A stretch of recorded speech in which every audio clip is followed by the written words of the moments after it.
Hi there. On the tariffs, the coverage of President Trump's indefatigable effort to make this country great again involves the Herculean effort to change the trading trajectory of this country, which has been placed under a crushing burden of a web of unfair trade arrangements resulting in American taxpayers being ripped off every single day. Only President Trump has the vision and the courage to say enough is enough. The United States of America has the great benefit of having the world's best deal maker as president. His actions on tariffs have illustrated to our enemies and allies alike that the United States is a nation that should not be taken for granted and whose fortunes are directly connected to the success of every other nation on this planet. Well, I'm looking at one Eisenhower to Nixon, Reagan. Now, what we also want in our commitment means that we want to make sure and help to make sure that the nations in NATO can actually deliver on the mission of NATO, which is to be a deterrent. It is not to help with wars or to help fight them or to fund them or to make it a little bit better as the wars are going on. NATO was meant to be a collection of entities that would stop the bad actors from doing the bad thing, because it would be very, very bad for them if they did it.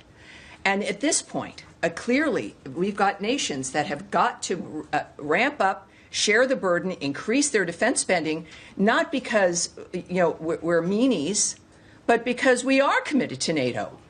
And NATO has to be the thing that it has been purported to be and expected to be at the beginning and wants to be. To Iran maintaining a civilian nuclear program. So is the Secretary has been clear, as has the President, as has been the Ambassador, that Iran cannot have a nuclear weapon or an enrichment program. What we hear, and I said this again to our friends earlier in the day, as I do, some of you listening from home, I kind of spend about a half hour with our bullpen during the day, and we have some talks and find out what's on their mind. But what I mentioned, because there's always a reaction to a single tweet or a remark that's in a newspaper.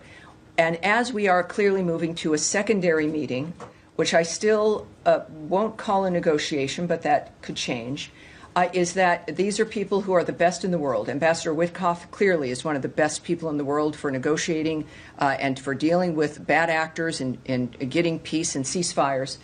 But when things are being said in the moment, in public, you must consider that that's not part of how they negotiate, in the sense of whatever they're talking about together.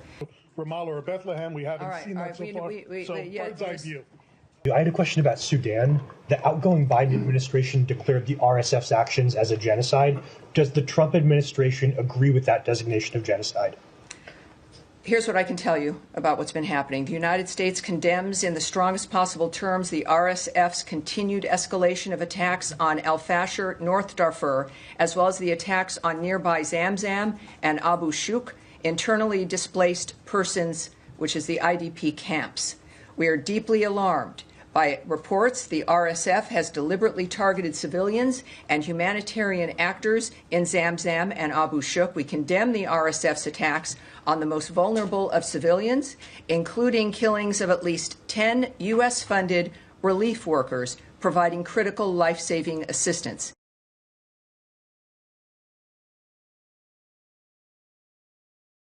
For more updates, follow us on Facebook, subscribe our YouTube channel, get the latest update on www.daily-sun.com.